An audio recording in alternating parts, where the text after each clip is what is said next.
This is Growthaholics.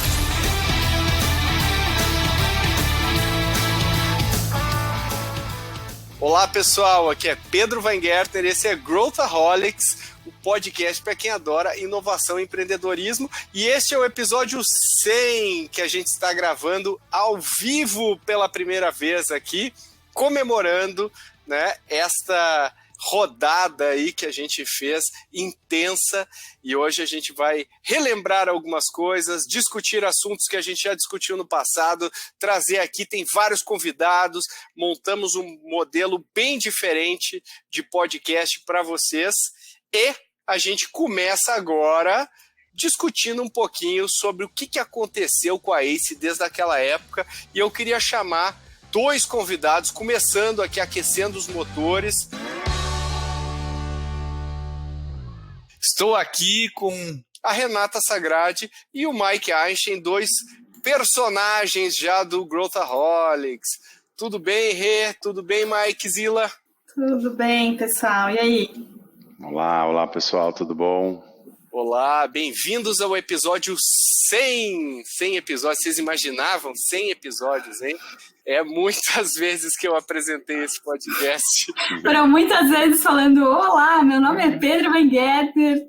Às vezes eu ouvia isso 4 vezes num dia só, era bem loucura. Mas foi rápido, 100 episódios nesse período de tempo, é rápido, é coisa pra burro. É muito conteúdo, são horas e horas e horas e horas de conteúdo. Espero que quem está ouvindo aí não conhece direito o Growthaholics, vá nos episódios anteriores, tem muita coisa boa que a gente já gravou. E a ACE também mudou muito desde lá, né? A gente começou a gravar, qual a data, Rê, que a gente começou a gravar? A gente começou a debater de vamos criar esse podcast, era ali junho, julho de 2019. Né? E aí eu falei, peraí, Pedro, eu não sei absolutamente nada de podcast, mas eu vou descobrir, me dá umas semanas. Passei muito tempo estudando, ouvindo, pegando referência, descobrindo como gravar trilha, como que faz roteiro, onde gravar, como editar, como captar esse som. E aí, por fim, ali na terceira semana de setembro, foi ao ar o nosso primeiro episódio de Growthaholics. Então, a gente está aí no ar desde ali de meados de setembro de 2019. A gente começou a gravar na ACE mesmo, né? Eu sou não tão bom assim nos primeiros episódios, embora sejam bons episódios. E depois a gente foi para um estúdio. A gente gravou bastante tempo, né? Até a pandemia, no estúdio, lá na Galeria Ouro Fino.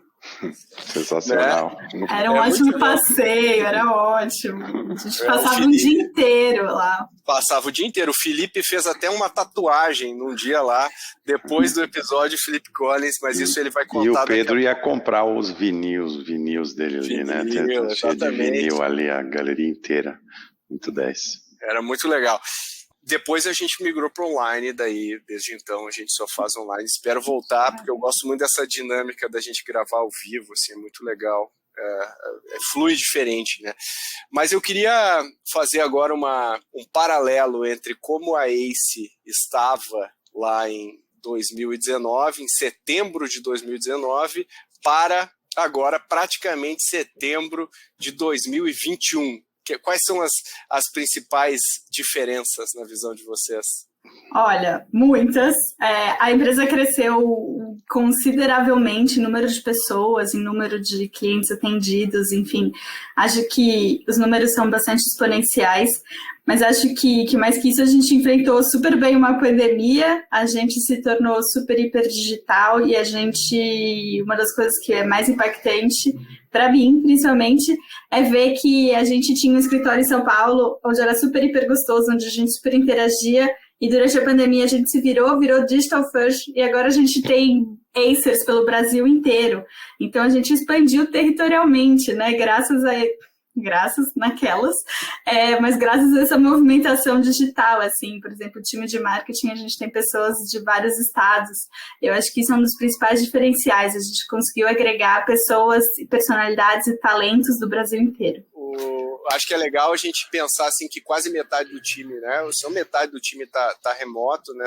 Tá fora do Brasil, né? Do estado de São Paulo, por todo o Brasil, né? Mike tá fora do Brasil, mas é interessante, né? Como a gente distribuiu realmente a equipe e hoje o nosso escritório vai bem pouca gente, né? Bem pouco. Mas a gente já era pouco espalhado, né? Vamos lembrar que em 2019, antes da pandemia, e antes de 2019, a gente tinha escritório em Florianópolis, em Curitiba, em Goiânia, em Brasília, né? Então tinha Acers lá, tinham várias startups lá também, né? Que viviam lá nos nossos escritórios, coworking, fora o São Paulo. Mas acho que o pessoal que trabalhava em São Paulo, né? O pessoal do nosso staff, esse sim, e o pessoal do Cortex que abriu, né, e a gente trouxe gente do Brasil todo. Hoje a gente está super espalhado por aí. Isso realmente foi muito legal, né, trazer culturas diferentes, pessoas diferentes, e não teve problema de trazer a nossa cultura, né, de aculturar as pessoas para dentro da ACE, né, remotamente, foi bem legal. E assim, alguns números, a gente saiu de 40 pessoas para 150 pessoas agora, né, e crescendo. Então, fora novas unidades de negócio, não sei se estou dando spoiler aqui, se é para falar ou não é para falar, explicar a estrutura, Pedro, mas muita coisa mudou. Spoiler faz parte da cultura, Mike, então fica à vontade. Então, a gente, né, lembrando, a gente tem, né, startups que investe em startups desde o começo da ACE, né, está no nosso DNA inicial. Aí a gente tem a Ace Cortex que faz, né, consultoria de inovação, e agora a gente tem várias outras iniciativas, né? A gente tem uma iniciativa de Venture Building que se chama Studio, onde a gente cria startups dentro de casa. A gente tem uma unidade que já está cada vez mais independente também, que é a própria Ace Startups, que fazendo investimento assim, separado.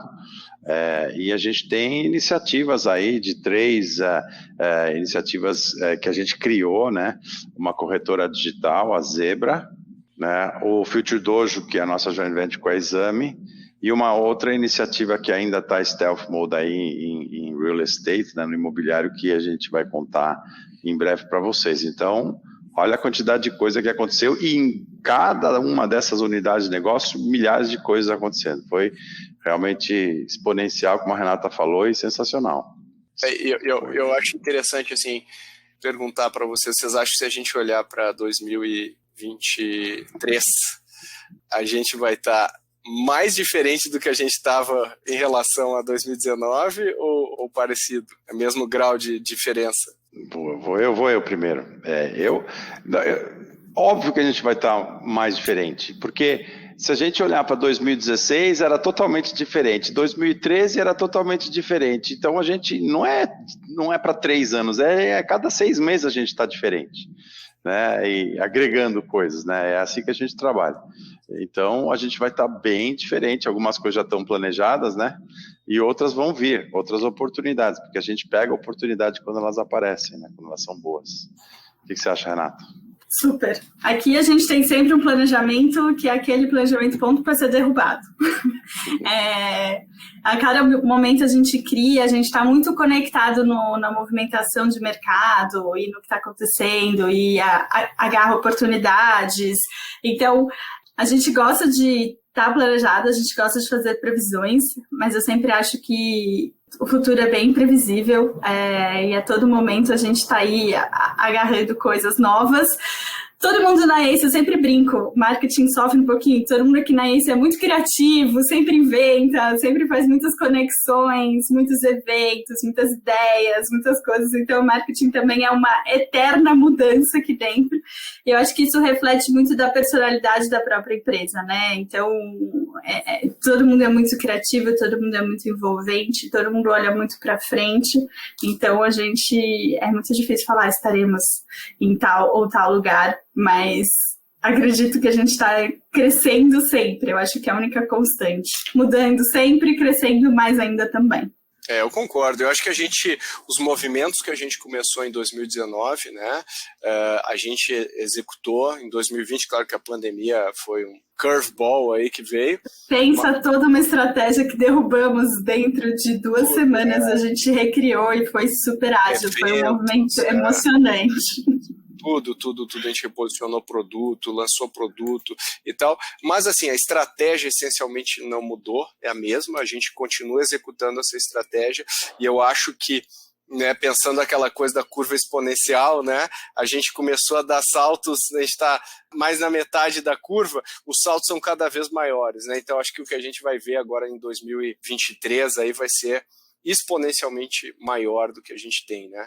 Bom, enquanto a gente fala aqui, o pessoal está fazendo bullying no chat. Todo mundo que está assistindo, só para contar os bastidores para vocês, tá? Enquanto isso acontece. Mas, enfim, agora a gente tem que mostrar os bastidores aqui para vocês. Então, falando que eu e a Renata estamos de batom, tá? Então, só para dizer isso aqui... Estou, no caso. Os lábios estão naturalmente vermelhos. Agora, deixa eu agradecer o Mike e a Rê. A gente vai agora chamar 2 novos convidados. Eu queria agradecer aí vocês. Não saiam, fiquem no nosso lounge, né, e vamos falar novamente muito em breve. Muito obrigado e muitos anos legais aí para o nosso podcast pela frente. Super. Valeu, Pedro. Estamos aqui, a gente só sai do palco e fica aqui na coxinha acompanhando. É isso aí. Até mais.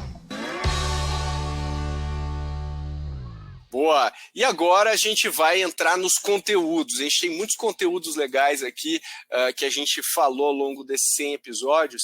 E eu queria chamar aqui 2 convidados que participaram de 2 episódios que ficaram muito populares em 3º e 5º lugar aqui no nosso ranking, que são os episódios de Por que as Startups Morrem e Se as Startups Precisam Lucrar. Se você não ouviu ainda, episódio 3 e episódio 5. Então, eu vou chamar aqui os nossos queridos colegas Felipe Collins, onde está você?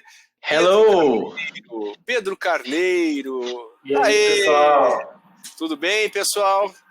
Melhor agora, participando desse digníssimo podcast. Isso aí. Agora vocês podem fazer bullying com eles aqui no chat, já que o Felipe, né, que é um bully, né, por natureza, estava aqui comentando os bastidores.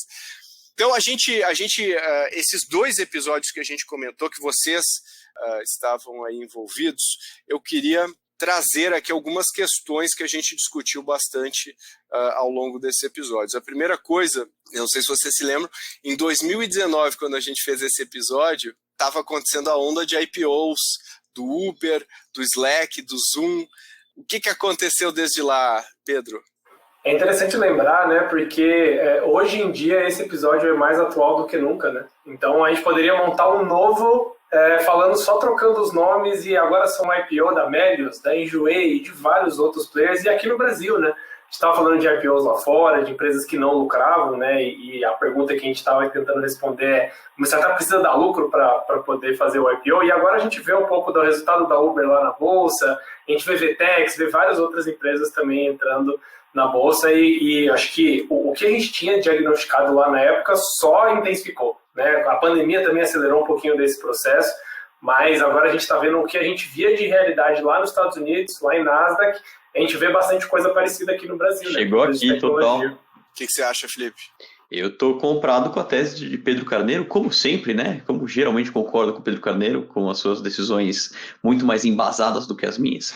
Mas eu acho que esse movimento tanto de crescimento de venture capital, então hoje você pode comprar via ETF, se posicionar como pessoa física em venture capital ou até com outros tipos de movimentos financeiros para alocar seu capital em investidor, pessoa física, quanto essa onda de IPOs que em 2019 eram dos unicórnios americanos, chegou aqui no Brasil. Empresas de tecnologia não são mais estranhas às bolsas de valores também aqui no país.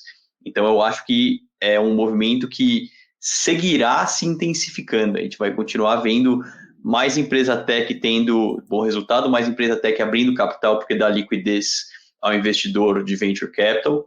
Para mim a gente está ainda bem no começo dessa onda. Eu acho que isso que tu falou é legal. Assim, a gente teve uma democratização do acesso para o investidor de varejo essa classe, né, de fundos como a G2D aí, que fez a IPO, né, e nos dá acesso a várias empresas pré-IPO. Eu acho que essa é uma democratização importante, e eu acho que o movimento só vai aumentar. Eu não vejo uma tendência de redução. Óbvio que vai ter correção, uma empresa ou outra que fez IPO não vai dar certo. Vai dar errado, exato. Faz parte do jogo, assim como no mercado americano. A gente precisa de mais empresas de tecnologia na Bolsa, e eu acho que esse movimento tá super interessante. Agora, pegando um dos teus ídolos aí, Felipe Collins, o Reid Hoffman. Bom, geralmente quando você fala que é um dos meus ídolos, vem alguém totalmente aleatório que logo depois, mas esse é mesmo. Não, esse é meu também. Mas ele escreveu um livro que se chama Blitzscaling, e o Blitzscaling fala de escalar rápido, é um playbook diferente aí do que a gente está acostumado na maior parte das empresas. Você acha, depois quero ouvir o Pedro, que esse playbook está válido hoje? Você acredita ainda em Blitzscaling ou não? Sim, mas com ressalvas. Explico.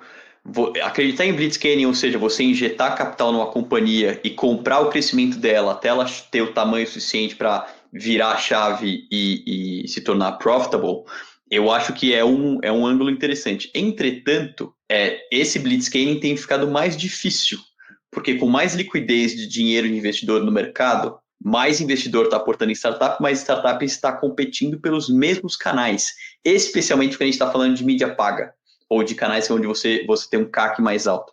Então, dá certo, mas dá certo até certa medida, porque o custo de aquisição tem ficado mais competitivo também em ambiente digital.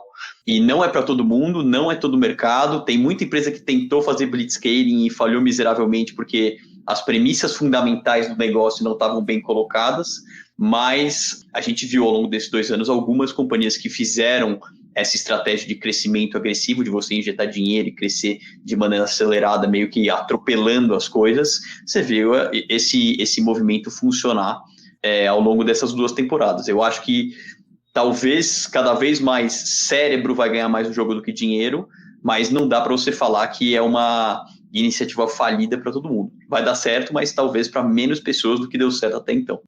Você, Pedro, o que você acha? Você acha que o Mark Zuckerberg é quem mais gosta de blitzscaling? Eu concordo com o que o Collins comentou, né? E aí você estava falando de Zuckerberg, o que ele tinha, né, de intenção e de estratégia no passado, que é o move fast and break things, né? Que é corre e se as coisas forem quebrando no meio do caminho, tudo bem. Eu acho que funciona em certa medida, só que hoje, como essa estratégia está muito já bem difundida, muito parecido com o modelo ambeviano, né, do Banco Garantia lá no passado, uma vez que você tem um diferencial competitivo e que aquilo tem um retorno muito desproporcional, de repente todo mundo começa a olhar para aquilo e fala, ok, vou executar também a questão de processualização, tá? E assim você cria um novo jeito de pensar um novo método. Eu acho que o Blitzscaling está um pouco nisso aí também. O que a gente está vendo, né, com o que o Felipe comentou, de algumas empresas que correram atrás disso e que não deram certo, na minha visão, é principalmente porque elas correm atrás disso como fim e não como meio. Eu acho que como estratégia de aquisição e de você ganhar corpo faz sentido, só que só faz sentido se você conseguir transformar a empresa que aparecer no final, que vai ser um negócio gigante, em algo que seja executável. Né? Então, senão é um bolo grande e vazio, não tem oco por dentro, não tem fundamento. Então, ao mesmo tempo, tem que construir o processo, tem que construir time, tem que construir pessoas. Eu acredito que hoje o Blitzscaling não é mais a única estratégia, mas tem muita empresa que está crescendo pra caramba e que está usando isso como estrutura, como pilar. Só que todas as outras coisas também ela tem que olhar para processo, tem que olhar para unit economics, tem que olhar para indicadores. Eu acho que passou o tempo de crescimento é a única coisa que importa e todo o resto deixa para depois, porque pode ser que depois corrigir um tamanho de uma empresa gigante seja mais difícil. Eu brinquei com o Zuckerberg mais no sentido do programa de distribuição de renda dos VCs para o Facebook e o Google. Compra mídia, eu dou um aporte na tua companhia compra tudo em mídia paga e aí, boa, deixou o FANG mais rico, exatamente. Ou é mídia paga ou é AWS, então tá tudo certo. Ou é AWS, Amazon, Jeff Bezos, alguém fica mais rico. E falando em ficar rico, Pedro, o que você acha da afirmação que o Mike sempre fala aqui, que é você quer ser rei ou você quer ser rico? Como é que você acha que se aplica ainda hoje? Como é que está isso aí visto os valuations e como é que está o cenário? Para a gente é uma das máximas aqui ainda. Como a gente trabalha no early stage, né, e teve até um outro episódio que a gente falou sobre early exits, né, e sobre um pouco do histórico da ACE, e de 2019 para cá a gente agregou bastante nesse histórico, né. Se eu não me engano, desde que a gente fez o podcast, são mais 5 ou 6 exits, né, então temos mais história para contar aí. Só que isso pesa muito quando o empreendedor está trocando, né, de patamar e mudando um pouco do perfil da empresa, que para ser uma empresa que é uma empresa aldeia, né, ou até uma centena de pessoas, para as empresas cidades ou países que são centenas ou milhares de pessoas. E aí acaba que, se o empreendedor ele quer centralizar tudo, ele quer ser, né, ele quer levar um unicórnio, a gente tem vários exemplos de que o empreendedor ele termina com uma fatia pequena dentro da própria empresa que ele construiu. E ele acaba perdendo um pouco de autonomia. Teve vários casos, né, de CEOs que foram tirados, né, do conselho, tirados da companhia pelos seus investidores, porque na prática a companhia não era mais dele, era dos investidores.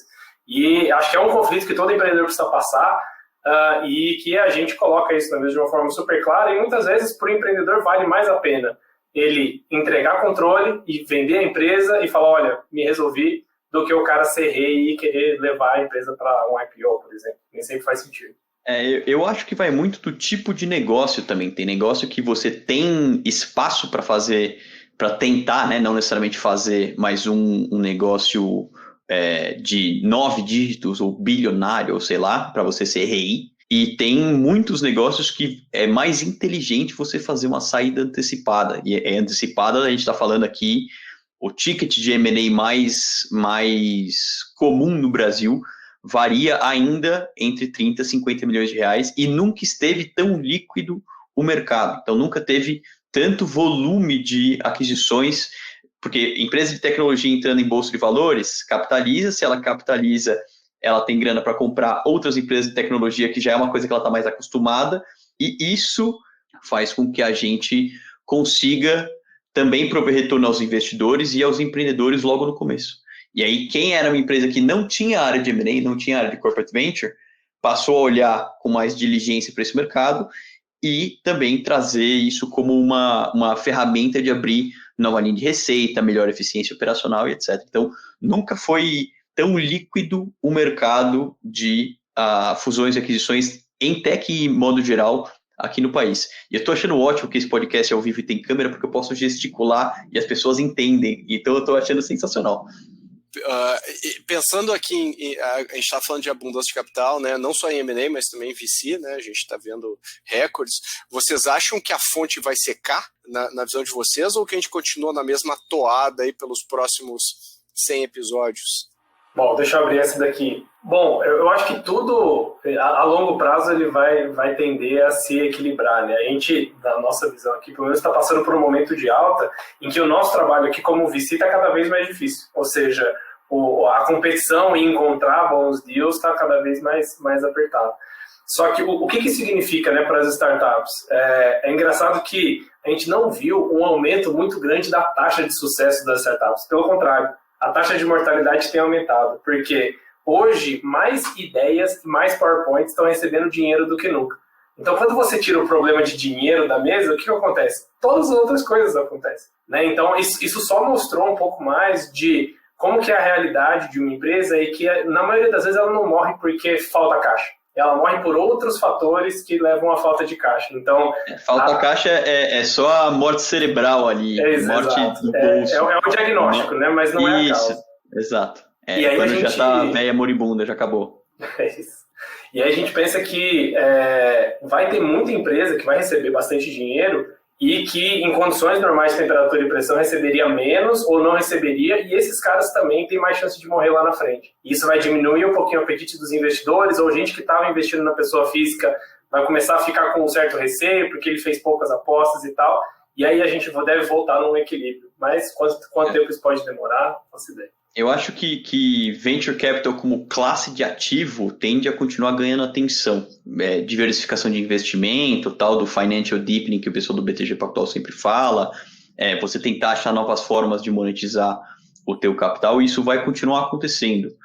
Talvez um solavanco macroeconômico ou outro, a depender do solavanco, deixe o pessoal com um pouco mais de temor, mas pensando no longo prazo, a tendência é a gente continuar incrementando, porque você tem mais player entrando, não só varejo, mas você tem companhia investindo com estratégia clara. Você tem companhia investindo sem o preconceito que tinha antes de você investir, você só dava um comprador para a empresa e isso limitava o exit. Então você tem mais dinheiro, inclusive sendo reciclado dentro da classe de ativo de venture capital. Então eu acho que longo prazo tende a crescer proporcionalmente, e só que para as startups não necessariamente isso significa sucesso, como disse o Pedro. Tem outros problemas e mais competição e mais ângulo para você explorar e aresta para você aparar. Eu acho que se a gente comparar o mercado brasileiro com o americano em termos de maturidade, número de empresas ocupando os principais espaços da economia, a gente nem arranhou a superfície do que dá para fazer. Ou seja, mesmo que a fonte seque nos Estados Unidos, eu acho que não vai secar tão cedo se a gente olhar puramente pelos fundamentos aqui de mercado e as oportunidades que a gente tem para abraçar. Ainda tem muita coisa para acontecer. E difícil a fonte secar nos Estados Unidos, né? Agora você está vendo, na verdade, o contrário. Você vê o Tiger Global, a gente estava discutindo outro dia. Tiger Global olhou para você, gostou do teu sorriso, te bota $100 milhões na tua caixa, faz o Pix para você, $100 milhões na caixa. Então, você vê multi-mega fundos cada vez mais capitalizados. E aí uma última coisa também é que esse dinheiro vem de onde? Qual que é a tese, né? Esse dinheiro de Venture Capital, ele vem da crença em que novos negócios de tecnologia vão disruptar mercados que já existem e mudar o jeito que a gente trabalha. E essa realidade não tem a menor previsão de mudar. Então, isso faz que a fonte não seque, porque o princípio, né, que está passando por baixo disso é o que movimenta todo esse dinheiro. Eu acho que o que a gente está vivendo, né? Se a gente for pegar, se a gente for pegar lá, sei lá, Renascença e as tecnologias e filosofias lá que possibilitaram lá os Medici detonar lá a Florença e fazer um negócio espetacular, gerando toda aquela revolução, foram meia dúzia de coisas. Se a gente for pegar a Revolução Industrial, máquina a vapor, a fábrica e tudo mais, são 2 ou 3 coisas. Hoje, a gente tem centenas de peças móveis simultaneamente. Se a gente for entender a combinação multifatorial que a gente está vivendo hoje e projetar isso para frente, eu não acredito que isso vá frear nos próximos 100, 200 anos. A gente está vivendo a maior revolução da nossa história e a gente não se dá conta porque a gente está no meio dela. Mas a gente está vivendo a maior revolução que os nossos filhos, nossos netos não vão viver.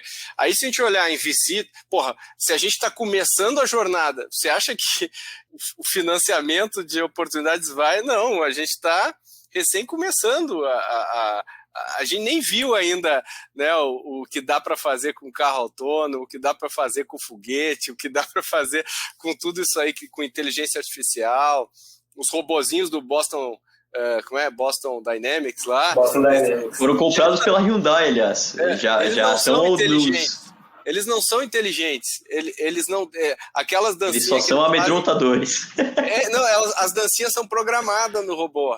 Elas não são inteligência artificial. Então não tem nem a inteligência artificial ainda no robô. O Elon Musk deixa eu trazer uma estatística aqui. E tal. Então, só para entender a dimensão do que a gente está e ficar achando que vai secar a fonte, talvez seque por 1 ano, 2 anos.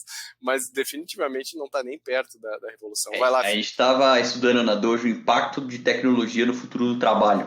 60% das profissões no mundo vão passar por drásticas mudanças por conta de inteligência artificial. No sentido de pode deixar de acontecer, pode se tornar obsoleta, pode migrar completamente de função. E se você parar para pensar, a gente está mais próximo de 2050 do que a gente estava de 1990. Pedro Carneiro, que está mais ou menos nessa faixa etária, está mais próximo de 2050. Em 2030, a gente vai ser capaz de comprar um computador com $1.000, computador com um cérebro humano de potência computacional. Um cérebro humano que já é muita coisa. Em 2050, a gente vai poder comprar com $1.000 um computador com a capacidade computacional de todos os cérebros da humanidade. Olha o quanto que isso não estraga tudo que a gente está pensando em fazer hoje e muda tudo. Ou seja, o que tu está dizendo é que você está corroborando com a teoria de que a gente vive numa simulação. É isso. Basicamente isso que quer dizer pra gente. Ready Player One, me aguarde. A gente está vivendo num computador de uma criança de 11 anos do ano 1060. É isso, que está fazendo uma pequena simulação e a gente está dentro aí. É isso que quer dizer? Mas, enfim, não é essa a minha pergunta. Jamais duvidaria disso.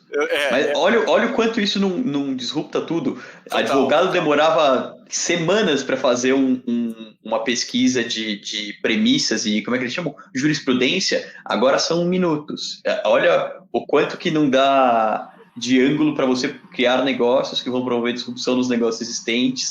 E isso é financiado por indústria de venture capital. Até adicionando aqui, desculpa, Pedro, eu acho que isso é uma das coisas que a gente está falando, né, das grandes mudanças, Elon Musk, viagem para a Lua, orbital e etc.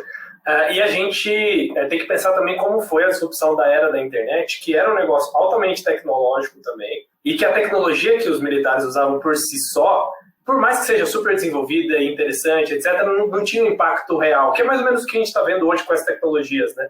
E eu acho que o nosso papel aqui como investidor e o papel do empreendedor é como é que eu pego esse momento de disrupção, essa nova tecnologia, e eu consigo desdobrar isso para poder melhorar a vida das pessoas. Porque a internet só como meio de comunicação militar tinha uma aplicação muito restrita. Para isso se transformar em um ecossistema inteiro que a gente tem hoje, que eu consigo pedir um carro na palma da minha mão, foram anos de amadurecimento. Eu acho que é isso que o empreendedor captura. Mesma coisa com a nuvem.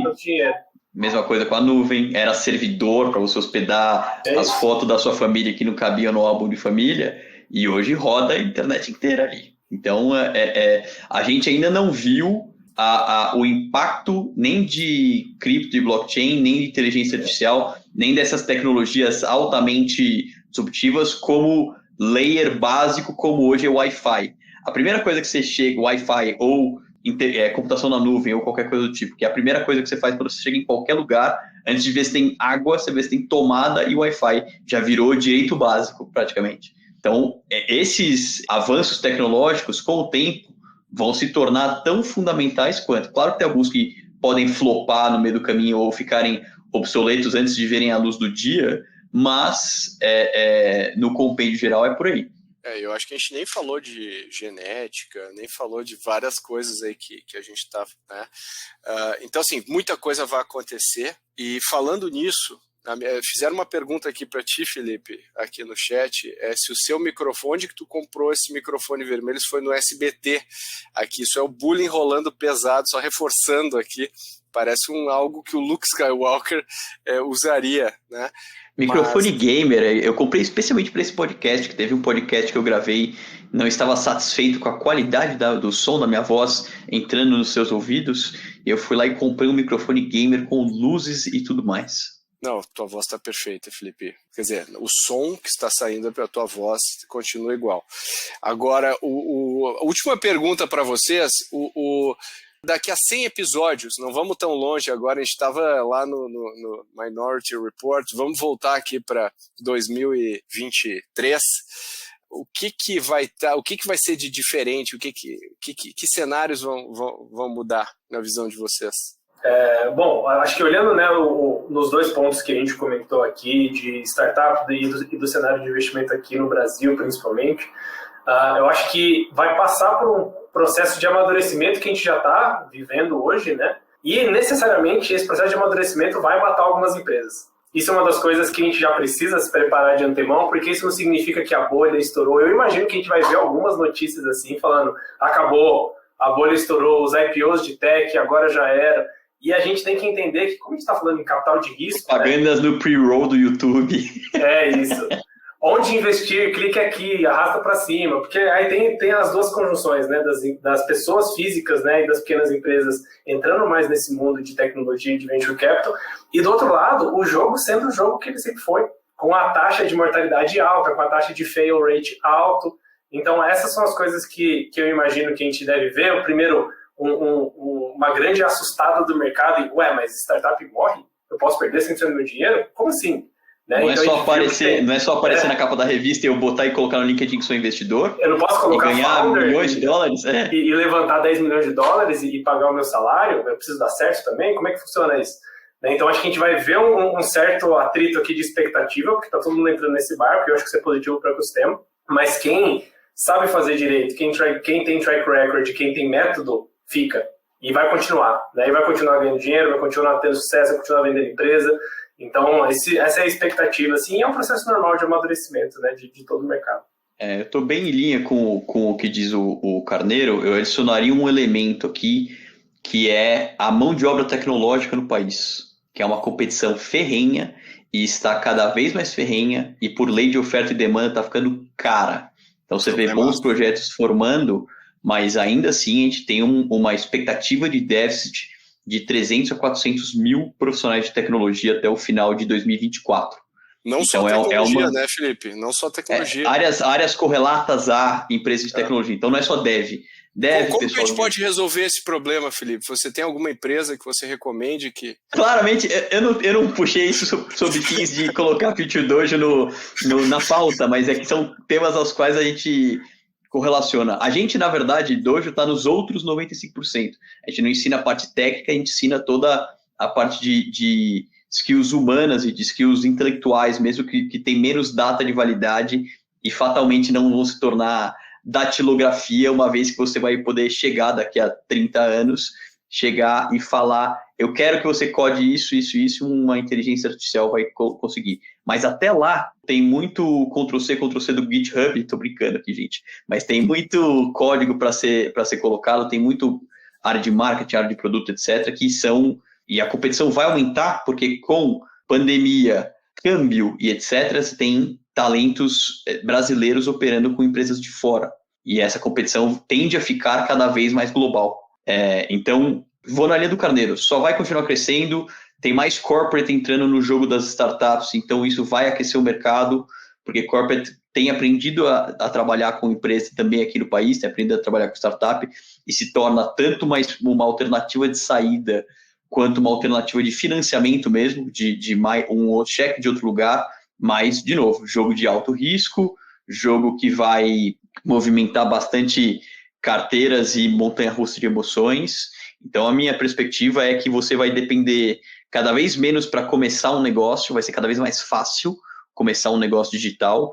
Entretanto, vai ser cada vez mais... Mantém-se o desafio, na verdade. Mais fácil para todo mundo.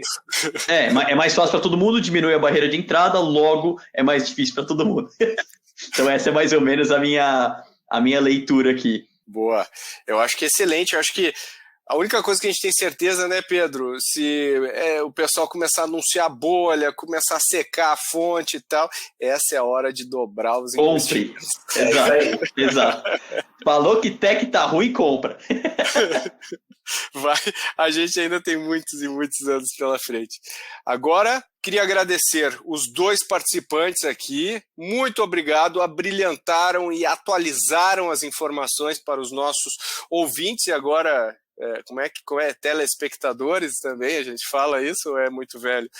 Queria agradecer, Pedro Carneiro, obrigado, e Felipe Collins, obrigado. Estamos chamando de velho e cringe aqui no chat. Obrigado aí meu prazer da vida é participar desse podcast, Pedro, me chame sempre. Muito obrigado. Sempre estará aqui com esse microfone maravilhoso. Até a próxima, rapazes. Valeu. E agora, vamos chamar duas figuras também já bastante presentes aqui no Growthaholics.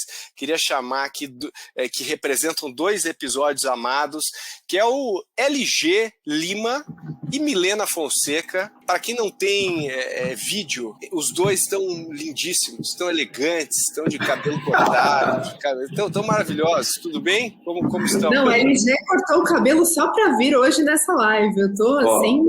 choque. Espero que esteja claro que tá bacana, porque ao vivo tá mais legal do que no vídeo, tá vendo? Não, tá muito bonito. Tá muito que bom, bonito. Que bom. É comparação também, né, LG? Com o estado anterior, tá ótimo. Veio o Elvis Presley.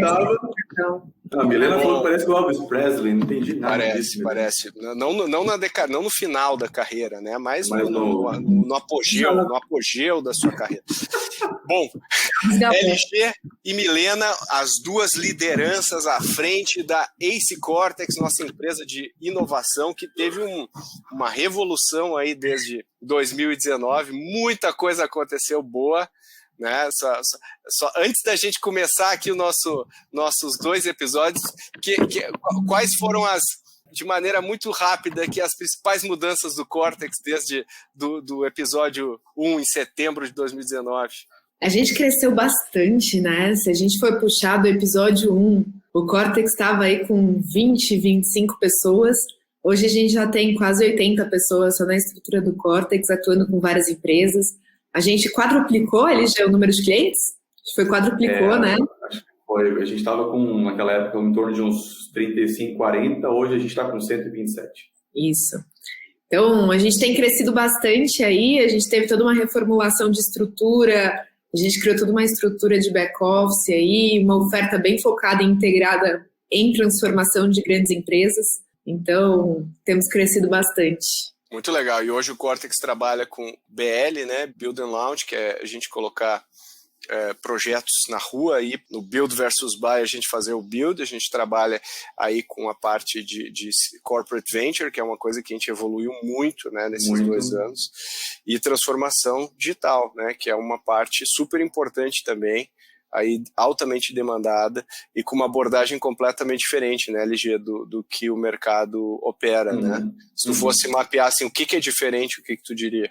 Eu acho que tem algumas coisas que fazem a gente ser o que a gente é, muito pautado nos aprendizados que a gente tem desde então, né? Então, esses dias eu estava conversando com a Milena, teve uma pessoa que pediu referências, né? Qual que é o benchmark do Cortex? Acho que eu falei para você também, Pedro. E eu falei, não tem benchmark. Mas não tem. Vocês não olharam para ninguém. Cara, a gente tem como não fazer. Esse é um princípio. Outro princípio é, o nosso cliente é o nosso maior fonte de aprendizado. Então, Cortex é o que é, porque a gente é absolutamente obcecado pelos nossos clientes. Então, a evolução que a gente tem, eu gosto de resumir ela de um jeito bem didático e simples, que é o seguinte: se a empresa tem um desafio ali, tem um problema que ela quer resolver, ela tem uma ambição para endereçar, e existe alguma startup no mercado que resolva, seja no Brasil, na América Latina, no mundo, a gente vai encontrar e vai trazer e vai fazer acontecer. Se não existe, e a empresa tem um recurso, tem um executivo, tem um time disponível que a gente pode ajudar, ensinar essas pessoas a fazer acontecer, a gente vai lá e faz e ajuda. Se não tem startup e se a empresa não tem recursos internos, aí a gente faz para ela e com ela. Então, a proposta de valor de Cortex hoje, na teoria, é uma consultoria de inovação absolutamente especializada em inovação. No entanto, na prática, nós somos um parceiro de negócio. E aí muda muita coisa. O principal feedback dos nossos clientes, e a Milena complementa, é: vocês entregam na prática aquilo que vocês se posicionam, divulgam e vendem.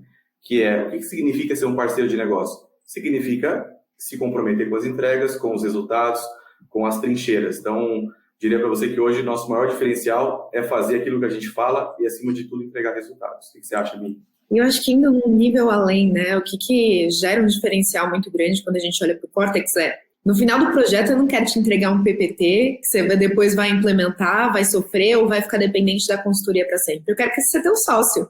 Eu quero criar negócios em conjunto, eu quero buscar novas verticais de investimento, eu quero fazer coisa legal, coisa diferente, trabalhar em inovação. Então, tem essa visão diferente da consultoria tradicional, que quer trabalhar aí com vários projetos e quer estar sempre gerando dependência na companhia. O que a gente quer não é isso. A gente quer, no final, criar uma sociedade e trabalhar novos negócios em conjunto. É uma antidependência, né?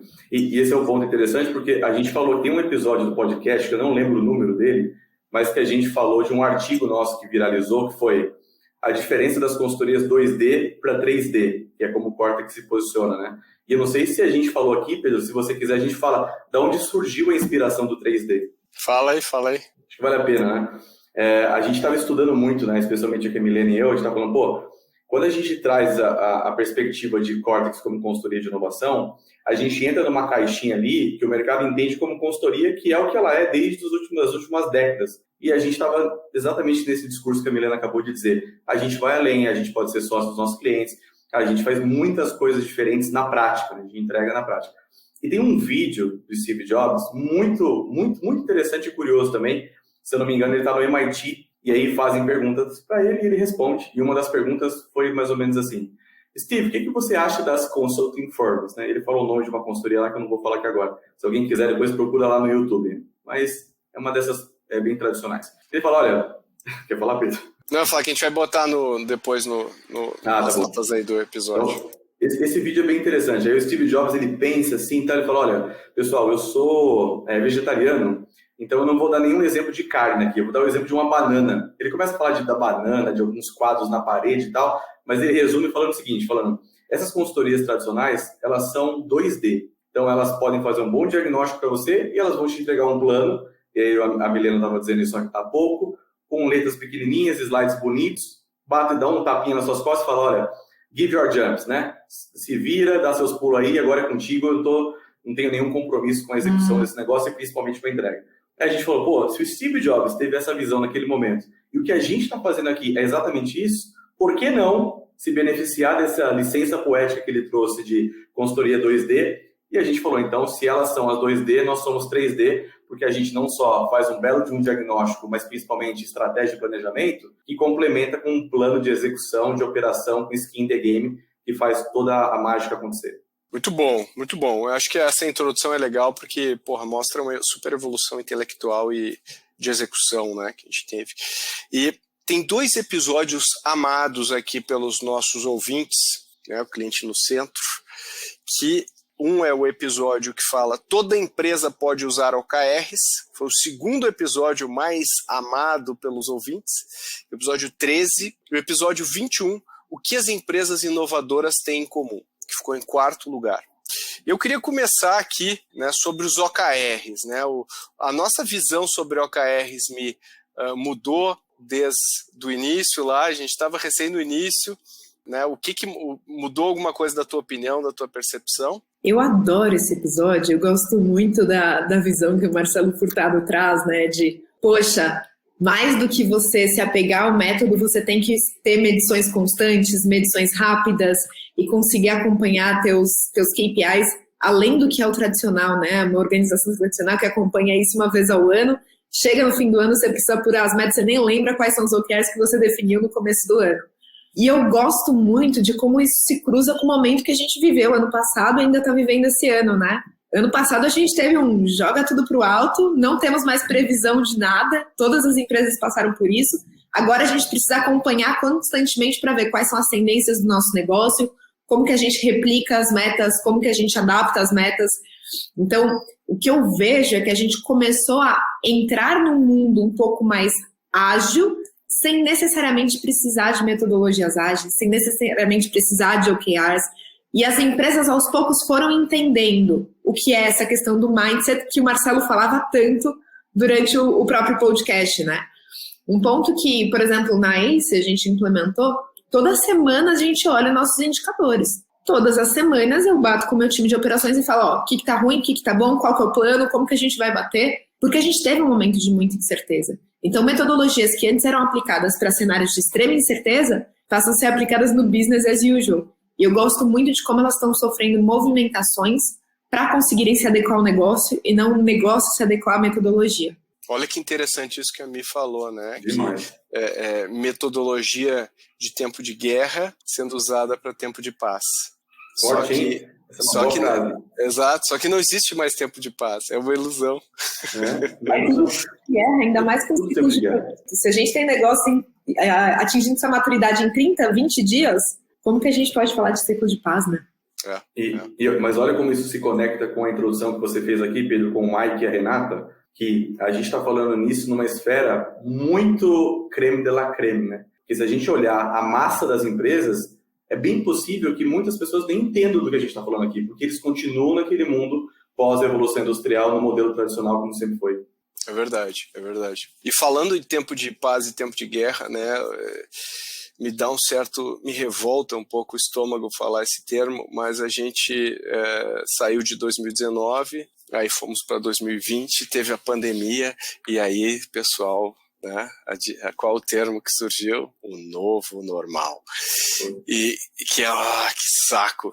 Mas o ponto é, tiveram mudanças dramáticas, não necessariamente exatamente as mudanças ligadas à pandemia, mas na forma de pensar. O que vocês acham que fica agora, olhando que a gente ainda está no meio da pandemia, a gente ainda está vivendo ela, mas a gente já está com uma perspectiva melhor, né? A gente tem vacinas, a gente já está com uma cabeça mais olhando para frente.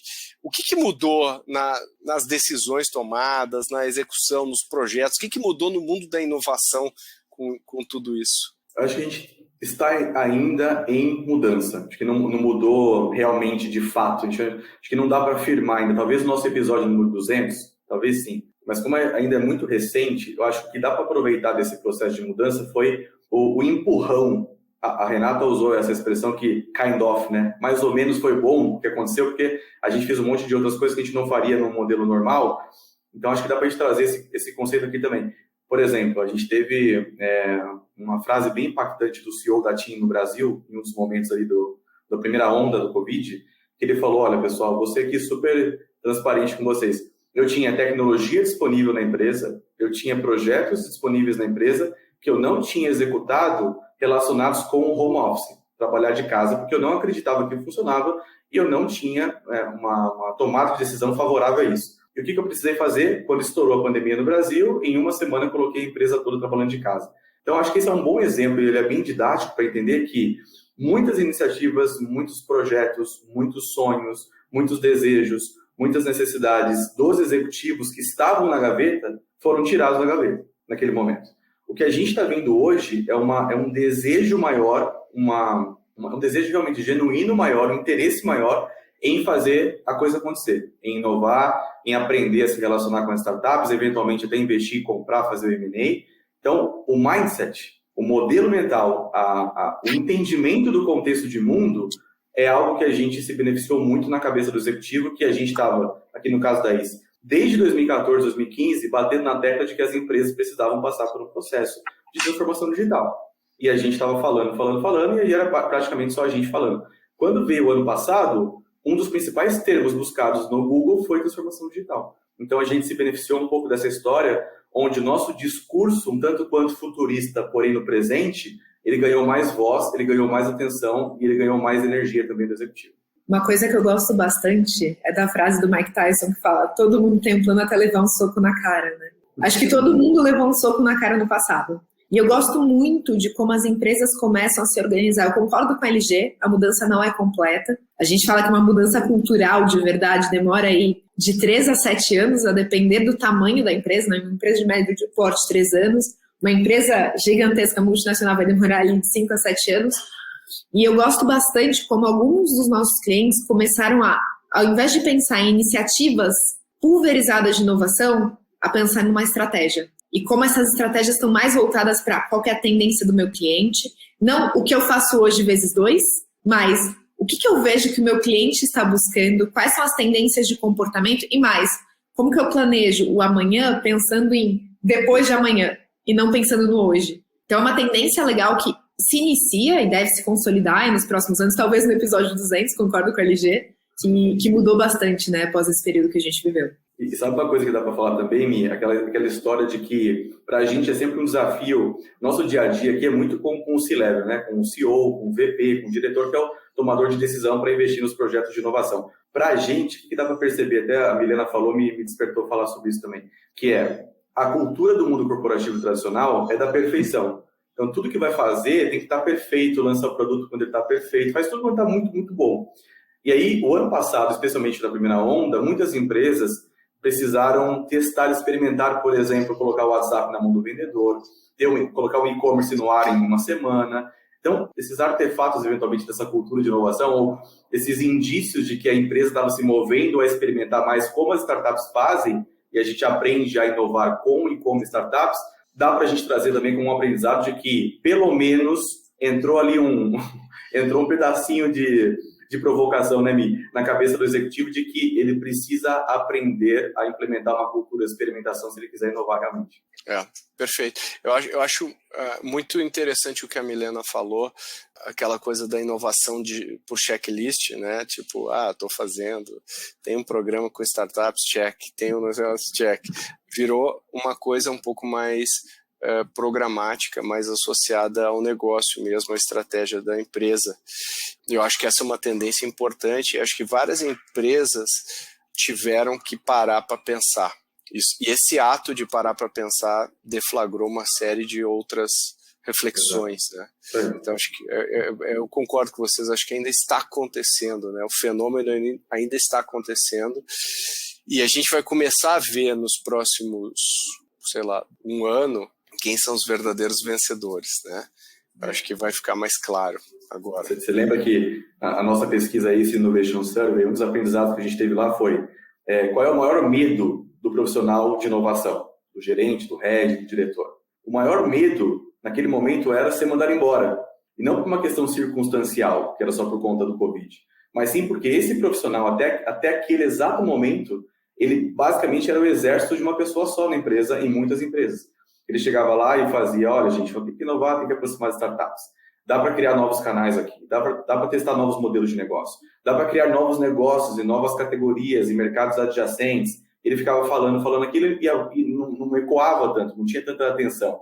Agora ele tem tanta atenção que ele tem reforço. Então, para um profissional que trabalha com inovação ter como medo ser mandado embora, é sinal de que tinha problemas muito mais profundos ali, né? Agora, puxando um tema que a gente falou bastante, mas a gente não tinha esse cenário novo, não tinha pandemia, né, quando esses episódios foram lançados, que é sobre o home office, né? E aí a gente vem sendo muito perguntado ainda, talvez o pessoal se preocupe mais do que a gente, né, se preocupa com isso, que é como que os CEOs das empresas vão manter um ritmo de inovação com home office. É possível? O que a gente pode falar sobre isso? O que você quer falar, LG, sobre isso? Vamos deixar a Milena falar primeiro, depois eu complemento, porque a Milena vive isso na operação. A Milena foi para trás, assim, quando eu perguntei, ela foi para trás. Aí eu falei, presente. Vou perguntar para a LG, foi essa meu... É que vocês trabalham pra mim, gente, a internet aqui... Ela foi para trás, mas não é por causa do tema, é por causa da internet dela. O que poderia estar nos erros de filmagem aí do podcast, a Milena tem vários episódios. Eu tô adorando. Ela tá de máscara no Pará, que ela tem coisas assim muito boas. Na dispensa, então hoje eu vim para um lugar bonito que é com vídeo, né? Tá bonito, hein, Milena? Tá bonito. Tá chique. Mas vamos lá. O que eu vejo muito quando a gente fala de inovação, né? O home office, ele, por mais que ele tenha um ganho muito forte de eficiência, e acho que todo mundo pode concordar, né, que a gente conseguiu ser muito mais eficiente no home office, muito porque a gente não distanciou espaço pessoal de espaço de trabalho, mas é outro problema à parte. E também uma diversidade e capilaridade maior das empresas, a gente tem uma dificuldade grande de garantir uma questão cultural. Então, principalmente quando a gente fala de como que a gente garante que as pessoas se sintam parte das empresas, a gente garante que as pessoas tenham interações no dia a dia, isso, querendo ou não, impacta uma migração cultural quando a gente fala, por exemplo, de transformação digital, né? Se a empresa está querendo fazer uma transformação digital em um cenário em que não está todo mundo presencial, a gente precisa ter outros hacks onde a gente vai garantir uma rotina, uma frequência com os colaboradores para que eles sintam essa experiência digital. Eu não vejo um impacto muito grande no digital sobre o aspecto de inovação. Tem um aspecto cultural, sim, que a gente tem que trabalhar, né? Sobre o aspecto de inovação, a gente passou por isso, né?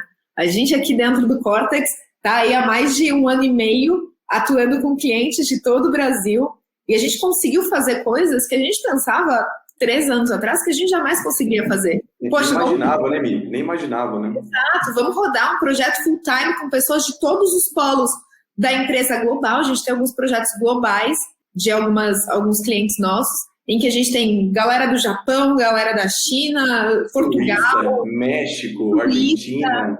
E todos eles dentro do mesmo projeto e colaborando. Então, sim, a gente tem uma questão cultural que impacta, principalmente em empresas que são mais resistentes à inovação, e por isso que a gente tem uma curva, né? A gente está no momento dos early adopters, que estão começando a criar estratégias com base nisso.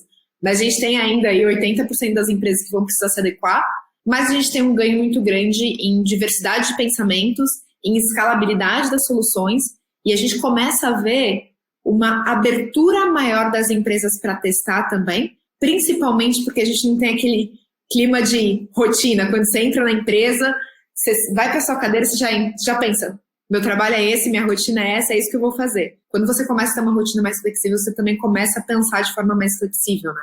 Então eu vejo ganhos. Acho que tem um desafio agora com modelos híbridos, né? Como que a gente vai continuar mantendo isso em modelos híbridos, principalmente na questão cultural, mas vejo com muitos bons olhos a questão do home office quando a gente fala de inovação, da criação de novos negócios e como que a gente começa a trabalhar a digitalização de processos, digitalização, eficiência operacional. Então, essa é a minha visão macro, não sei se o LG concorda aí. Super, por isso que a senhorita foi convidada a falar primeiro, porque a senhorita domina. E tem um complemento, acho que são 2 complementos interessantes para o ouvinte, que é o seguinte: a gente sabe, existem artigos bastante profundos afirmando essa tese, essa hipótese que, na verdade, eles validaram, que a diversidade, ela naturalmente está em uma relação direta com o resultado da inovação. Então, com mais diversidade, quanto mais diversidade eu tenho, maior a probabilidade de eu ser mais criativo e mais inovador. Nesse sentido, o home office ajuda demais. Por exemplo, agora há pouco o Pedro falou que a gente está com quase 50% da equipe da ACE fora de São Paulo.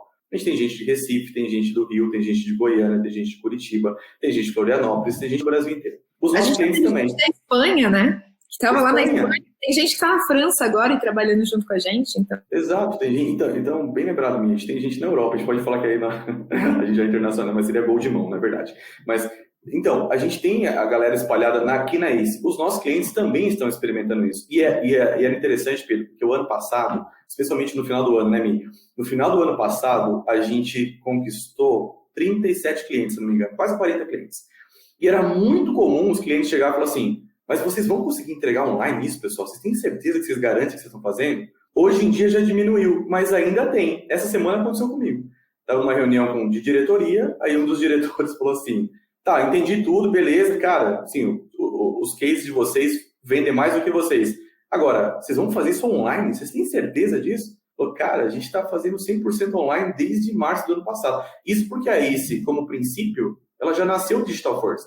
A gente foi naturalmente evoluindo e organizando um pouco melhor as coisas, mas a gente sempre foi digital first. Então, me parece que o olhar da diversidade na organização, montagem e contratação de pessoas para as equipes também é um ponto bastante positivo quando a gente olha trabalho remoto. Que pontos legais que vocês falaram, né? Eu acho que tudo é um trade-off, né? Tudo é um trade-off. Trabalhar ao vivo é legal, mas tem um trade-off. Eu não acesso pools de talentos globais, enfim, da mesma maneira o contrário. Para a gente encerrar aqui, fazer uma...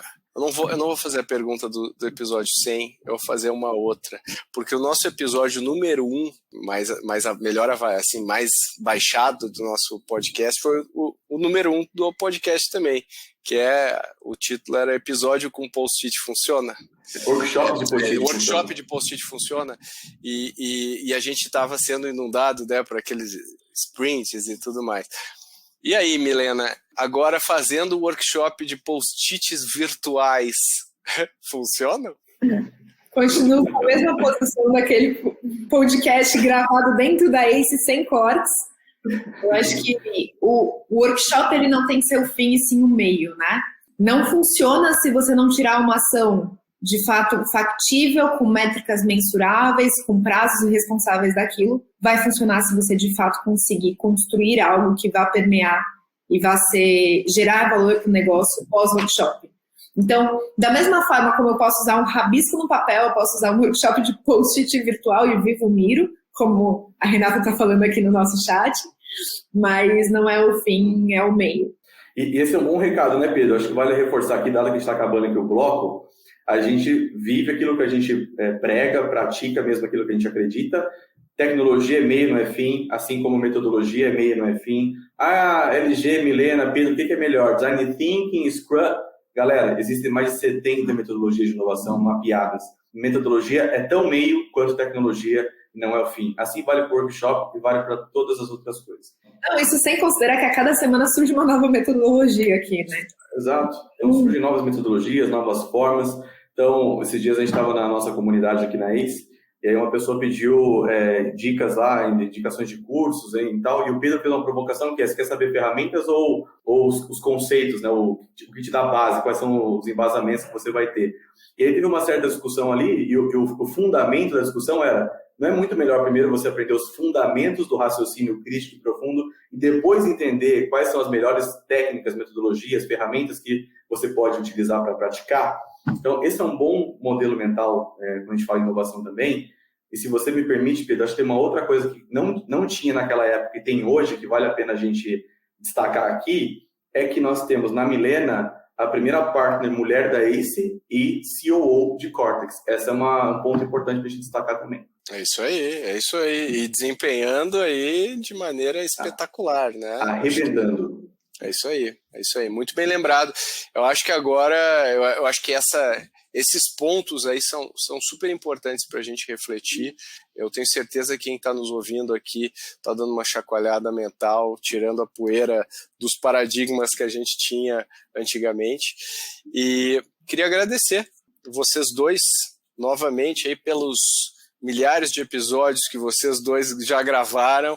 O LG acho que foi o recordista aí, talvez, de episódios, e a Milena recordista de episódios em situações obscuras, né? Assim, desde gravar dentro da despensa, passando por ter que tirar o som quando os patos gritam, ficar perdida e a internet da cidade inteira cair, e ela ter que pegar um carro.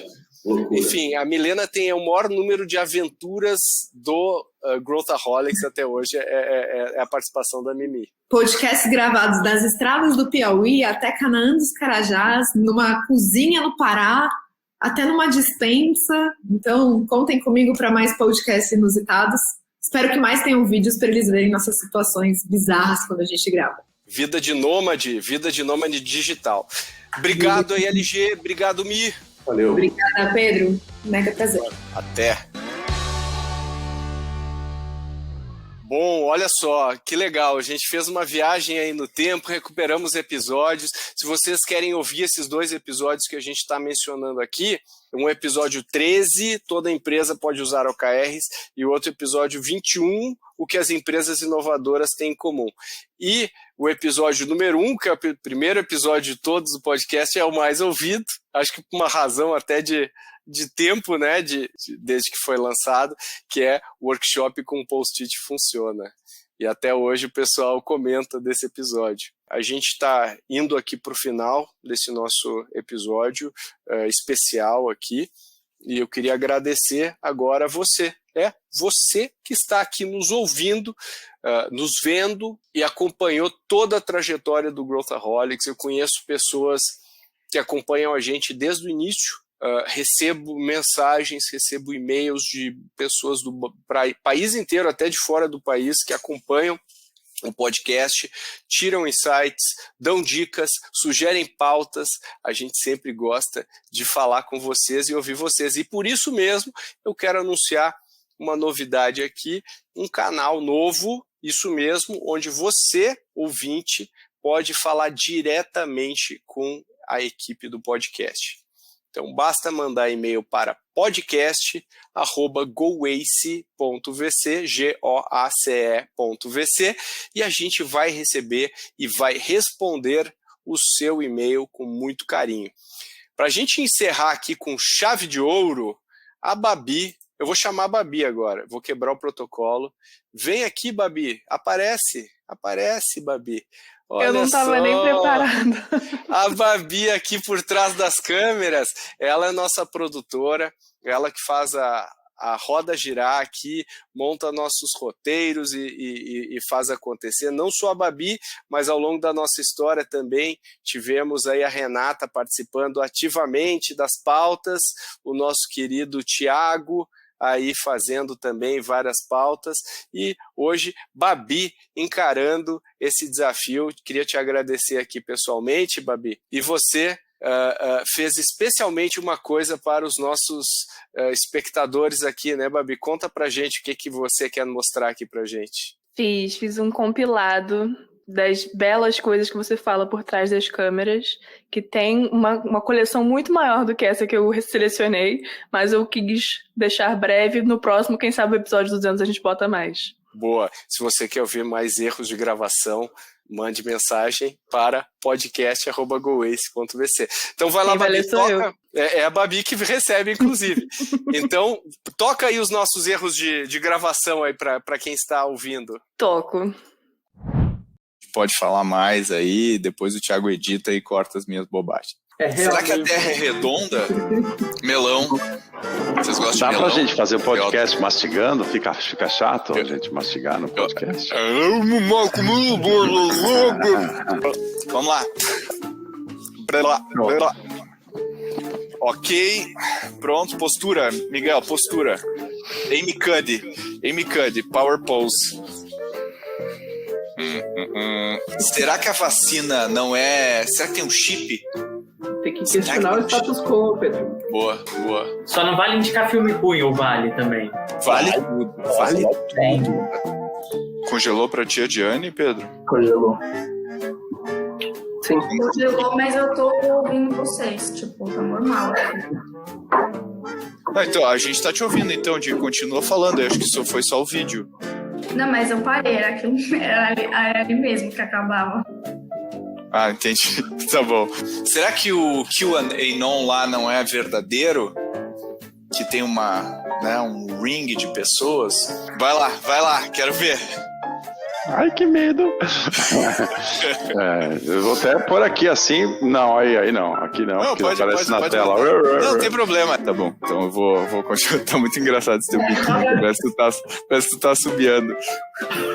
Será que o Jeff Bezos não desenhou o foguete dele realmente para ser fálico? Será? Pense sobre isso. Se você achar que, por exemplo, o Matheus tá falando, aí tu quer complementá-lo, só dá um toquezinho assim. Porque senão, às vezes, eu entro e aí dá ao mesmo tempo nós dois entramos. Dando aqui, acho que filme... Spoiler de 56, né? O filme é de 50 e pouco. Acho que esse tá totalmente liberado, não vou nem perguntar. Pra mim, spoiler tá liberado no geral. Olha, eu vou mutar, tá? Pessoas que começarem a dar muito spoiler. O Kim já estragou o filme inteiro pra mim aqui, que eu queria ver isso aí. Poxa. Tá, eu vou começar a mutar, tá? Não, vamos lá. Esse aqui é antigo, então eu não corro risco. Vai, vamos lá, tá? Tava precisando dos bloopers aí, ó. Anota aí, 23 minutos, Mentoria Express 4. Resolvido. É isso aí, gente. Os erros de gravação são muitos, são milhares de erros de gravação, mas acreditem, a gente coloca boa parte dos nossos, inclusive os nossos erros lá no podcast, porque a gente acredita muito nessa naturalidade. Queria aí também agradecer todos os Acers que participaram ao longo desses 100 episódios, pesquisaram, estudaram e são super CDF os nossos Acers aí e sempre trazem um conteúdo maravilhoso. E também os nossos convidados de fora que engrandeceram aqui os nossos debates. Queremos continuar fazendo cada vez melhor o que a gente já sabe fazer, testando coisa nova, experimentando, porque esse é o caminho da inovação. A gente vai continuar fazendo isso e a gente quer contar muito com o seu feedback sempre. Então, muito obrigado. São vocês que fazem a gente se motivar a continuar produzindo este podcast. Um abraço e vejo vocês no episódio 101. Tchau, tchau.